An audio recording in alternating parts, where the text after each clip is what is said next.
ဒါငါတို့ရဲ့ငယ်ဘဝတခြင်းလေးဆိုတော့လုံးလို့မရခေါ်နေတော့ကနိုင်ကလုံးကအိမ်ကိုရောက်လာတဲ့နိုင်လက်တပါတာကြီးကဘာလုံးရပါလဲဘာလဲဒီအောင်ပတ်ချီတော့မှငါကောင်းကောင်းနားလဲပန်းတစ်စဲ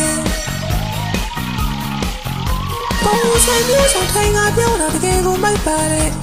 ညငါမီးတော်မကောင်းကောင်းလဲသိဆုံးလဲလက်လေးပဲတစ်ဖက်စားတော့မင်းတို့